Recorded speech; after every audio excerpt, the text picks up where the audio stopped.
Hi there, my name is Sheila Farragher-Gemma and I am the founder of Connected Sponsors. In the following podcast, I talk about sponsorship and how to find sponsors, how to manage them, and how to create those amazing strategic partnerships and win-win relationships with them so that keeps them coming back time after time again. If you want to hang out with me more, you can find me on my free Facebook page. It's called How to Find and Manage Sponsors. On there, we have like a very active community of people who are working on sponsorship and looking to have success with sponsorship. See you there. Bye now.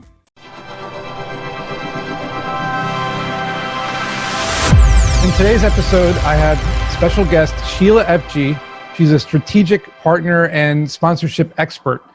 And today we're going to talk about how to reverse engineer a sponsorship, because there's a lot of ways of, getting a partner or a sponsor.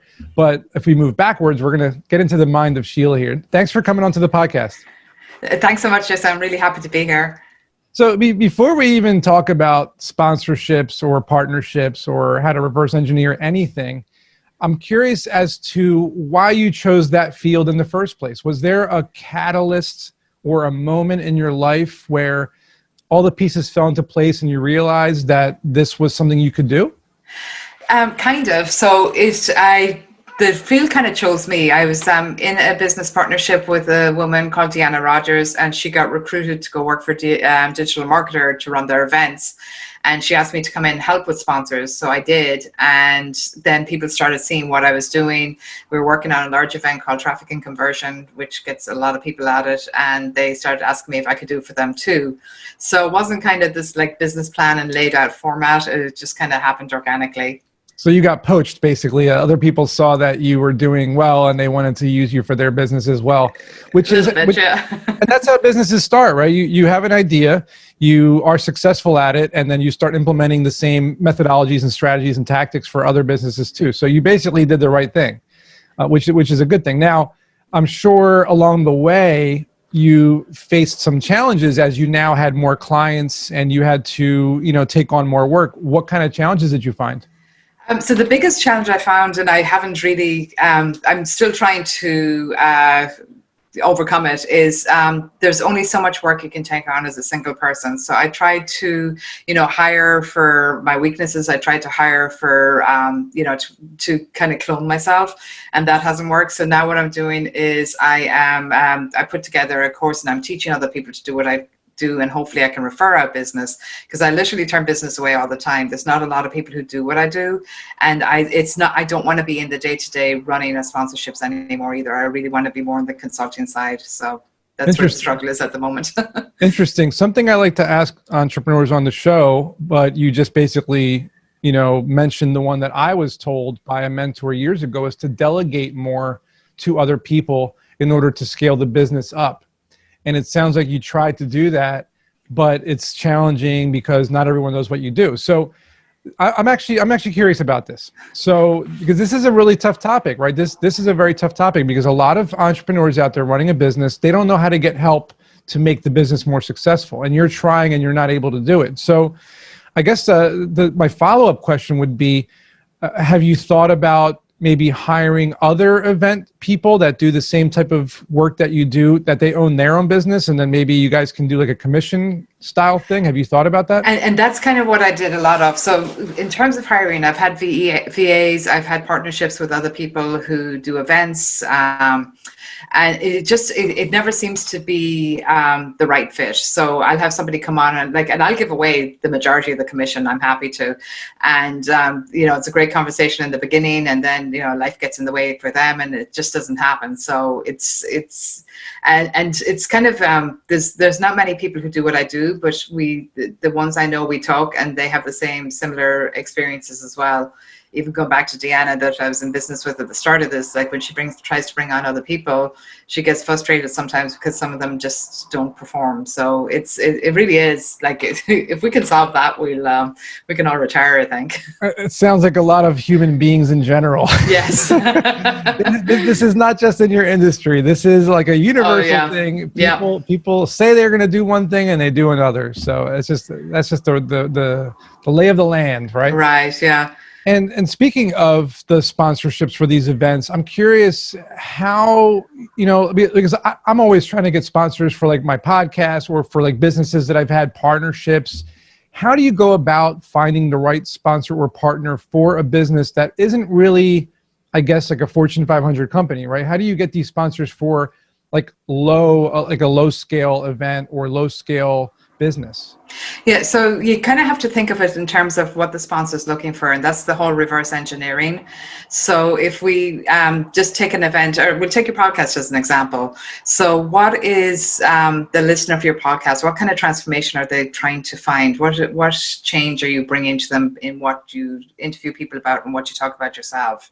So you take that and then you figure out, and I'm assuming that some of it is like a change you've gone through yourself or experience you've gone through yourself. Try and think of yourself when you were yourself in the beginning, before you knew what you know today, and what resources helped you do that. And then you start bringing those resources in to help your people as well.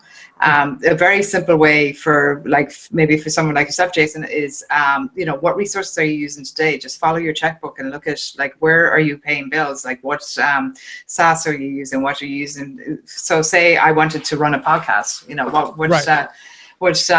and you were teaching a podcast on how to run a podcast, you could bring all those resources in as sponsors, because I would need all of that stuff to get started, because I wouldn't have a clue where to start.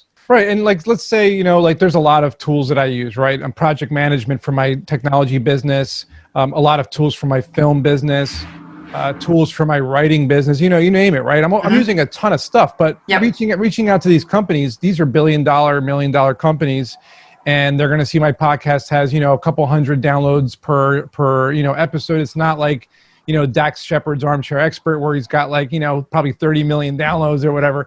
So they're seeing me as like this fledgling entrepreneur who has been successful in a lot of ways, but doesn't have like a humongous following. They're like, well, why would we sponsor you? So that could go for an event. It could be for a business or a podcast. So how do you convince a sponsor that there is some quality?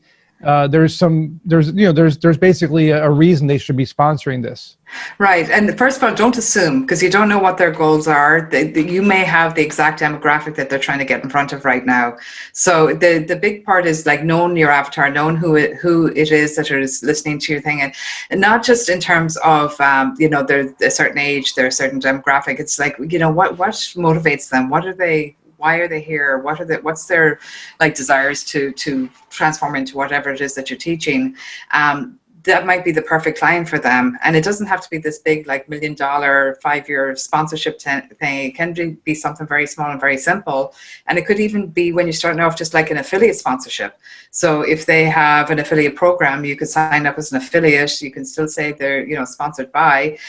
You're giving out your affiliate link for your audience to get the resource. And even though it's not an actual thing between you, but if you start bringing them business, you can say, so far I'm bringing you this much in business, I'd love to like deepen this more. What are your goals? What are you guys trying to achieve? Is there any kind of synergy between the two of us that we could make something a win-win out of this? It's funny that you mentioned this. It's very ironic, because this is the first episode in a couple of months that I do not have an affiliate sponsor. I just finished my agreement with them. And so I had an affiliate sponsor. They were also paying a little bit on top as like a monthly, per episode. So I was really happy about it, but it was internationally based. So it was very challenging for me to get people to click on the link here in the States, because it was an international company. And so I found it very challenging. And then I'm guessing they didn't get the numbers they were looking for, because of the fact that I'm in the States and my audience is mostly in the States. So, let's reverse engineer this. Okay. I run a podcast that is entrepreneur, right? It's entrepreneurship based, business based. I interview people like you, and I also talk about things like cryptocurrency and the future in technology and health and wellness. And I attract a sponsor from a different country, and they say, we love your content, we want to sponsor you and do affiliate, based thing. How am I supposed to navigate through this, and how am I supposed to find the right sponsor? I know you talked about the tools that I use and things like that, and the things that I teach, but I'm really, for someone like me who does have a lot of things going on, how do I manage that myself when I may not be an expert at getting a sponsor? Well, you've already done it. You got one. I know it was an affiliate relationship, but like, how did you do that, and how maybe could you do better with it? Like, what was the exit conversation, or was there one? The exit conversation was that they felt as though I was not taking advantage of the affiliate income as much as I could have, because they weren't providing me with maybe the right resources that I needed. I think it was a polite way of saying that we're not seeing a lot of traction from the link. Right? Yeah. The link was getting a lot of clicks because I use Bitly. So I was able to check that, and I definitely got them a couple hundred links. My affiliate dashboard did have some signups.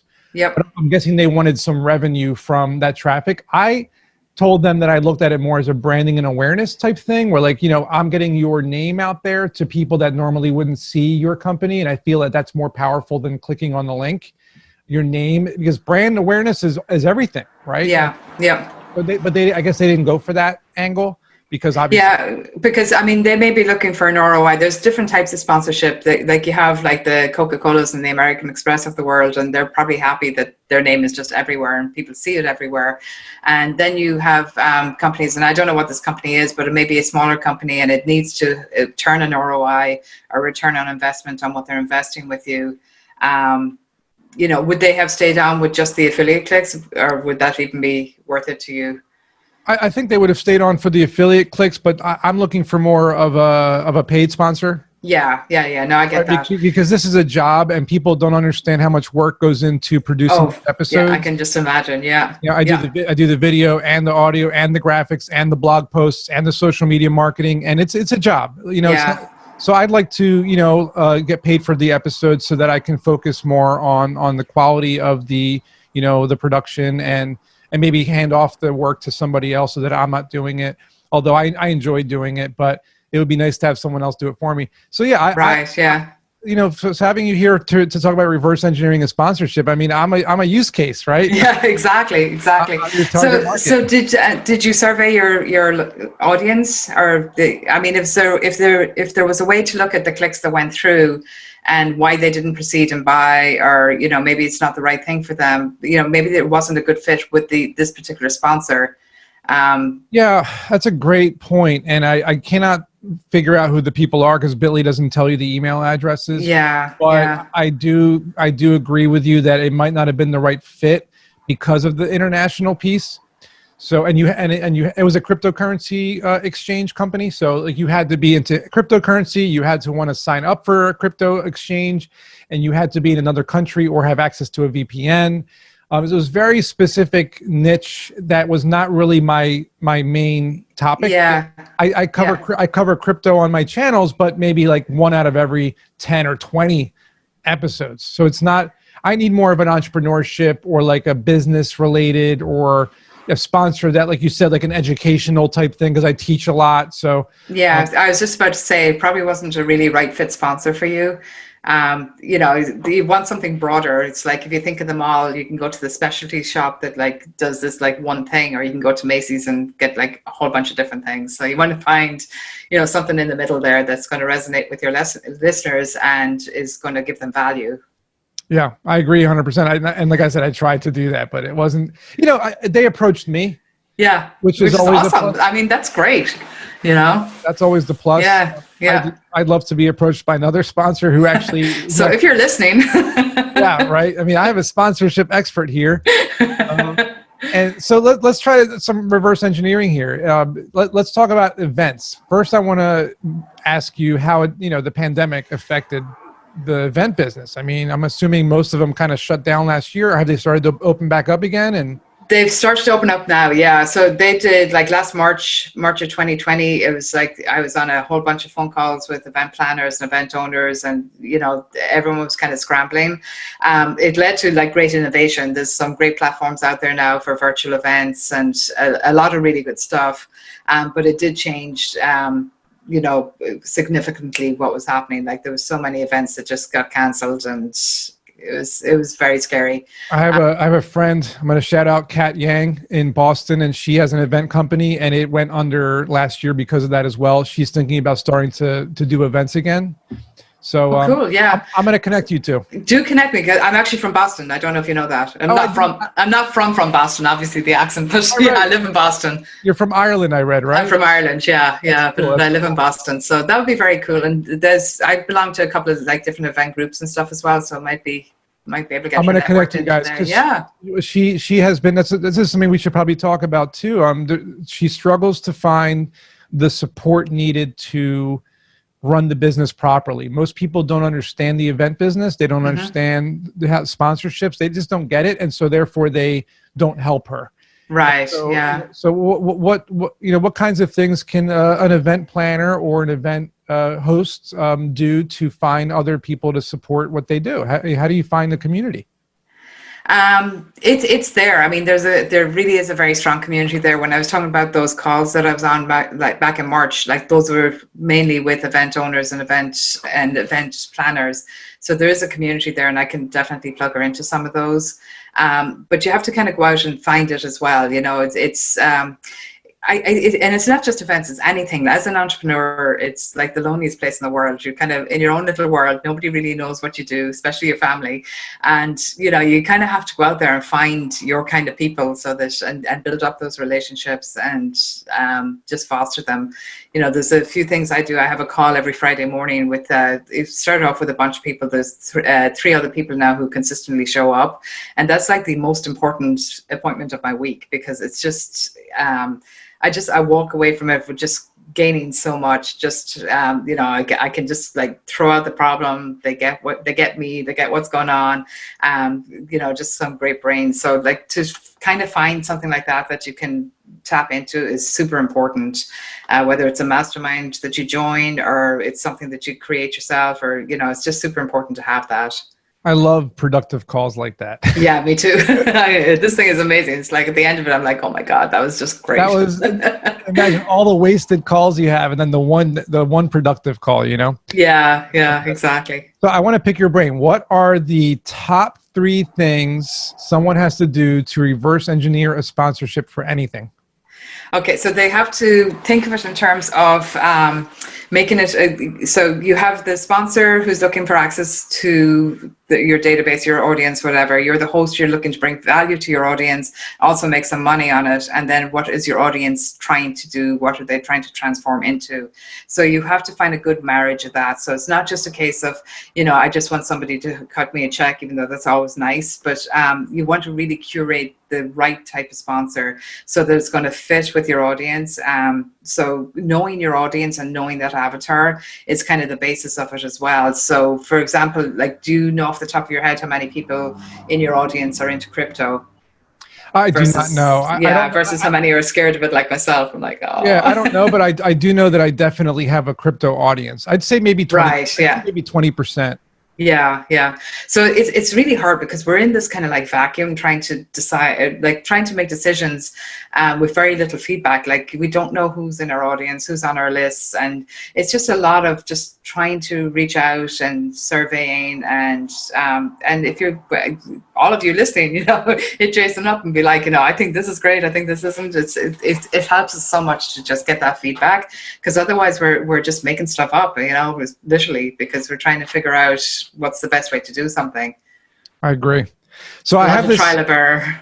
So I have this new thing I'm going to try, because this is a new format. You're the official first guest of this new format. Oh, excellent. So I have this like fun little thing before we have you you know, do your shameless plug, and it's like a lightning round. And okay. I'm just going to ask you 6 different things, and just quick, you know, real quick answer. Okay. First one is MySpace or Facebook? Facebook. Okay. If you could pick one in a new business to succeed no matter what, would it be traction, the technology, the team, or the revenue? Probably the revenue. Okay. Because the others are working if the revenue, I think. I don't know.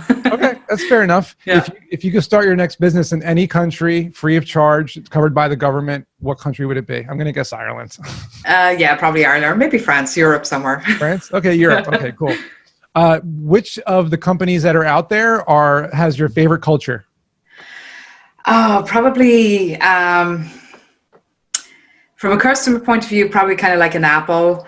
From a learning point of view, I love Digital Marketer. They just give so much, and ClickFunnels, actually, both of them. They just give so much, but they just engage me as well because that's what my interest is. Okay. Yeah. Cool. All right, Neo shows up and he says he'll plug you into the Matrix one time. What's the skill that you learn? Which film it means which, I don't know. I wouldn't have a clue. I don't think I've even seen the whole movie. Sorry. Oh, no, that's okay. So the Matrix. Okay. So I know there's like 2 pills that you take or something. And right. But once you're in the Matrix, so okay, so this is cool. So you're gonna like this. So once you get into the Matrix, you can plug your brain into a computer and you can download anything into your brain and you instantly know it. So like in the first moment of the movie, they teach him Kung Fu and he comes out of the computer and says, I know Kung Fu. And he becomes like this Kung Fu master. Oh, wow. So like you can download anything to your brain and you instantly know it. So what would it be? Whew, wow. I'll probably take the whole minute to think about this. I think technology, that's where I struggle the most now, is just like understanding technology. So I think if you could like learn at 2x, so you would learn how to be a computer genius, basically. Yes, there you go. Yeah. All right. I'd probably hate it, but at least I'd be able to make it work. It's no big deal. All right, and last one is more fun. During the pandemic, what was your favorite show that you binged? Oh, I binged all of them. I actually went back in them as well. So, yeah, it's awful. All the shows. All the shows. Just show me all of them. I had to go back to like the 80s and the 90s too, man. Yeah. I realized then, like, I went back and watched things like Weeds and Breaking Bad, and I'm like, these aren't as good as, like, I thought they were brilliant the first time I saw them. Right? And then, like, second time, I'm like, they're so old, you know? So I did The Office, and then I did Lois and Clark. Oh, nice. Really Nice. cool. Yeah. It was crazy. Yeah. Cool. So, all right. So now I just want you to leave everybody with a little bit of inspiration, wisdom, encouragement for starting a business, whether it's event-based or sponsorship-based, and like what you think they should do to be a better entrepreneur. So I think go for it. I think one of my sayings is seek the swift sword. So I see a lot of people want to do stuff and they get caught in indecision. Make a decision and move forward. If it's wrong, it's not going to be the end of the world. You can course navigate and keep going. It's when you get stuck in the I don't know and I don't know how to start or whatever, just start. Just do something. I love it. Every day do something more. That's good. That's good advice. Everyone listening, do it. Just like just Nike, do it. like Nike, right? Awesome. Now, where can people find you? Sponsored by Nike. Sorry, I just got your sponsor. If anyone from Nike is listening, that'd be awesome. I'll wear your clothing, right? I'll wear your clothing. Yeah. Cool. And where can people find out what you do and more about your business and if they want to reach out to you? Sure. So I actually put together a small one-sheet training. It's like a 15-minute training on how to find some low-hanging fruit sponsors. So it's at connectedsponsors.com/finding sponsors, and I'm going to spell all that out. So connectedsponsors.com/finding sponsors. That will get you on my email list. I respond to my emails. I love having conversations because, like, back to our previous conversation, that's how you learn. Otherwise, you're in a vacuum trying to provide content for people and you just don't know what they want. Awesome. This was very, very insightful, even for me, because I learned a lot about reverse engineering sponsorships, and hopefully it'll help me land one. So thank you, Sheila. I appreciate it. You're welcome. Awesome. And thank you so much. Hope everyone listening learned something, and we will see you all in next week's episode.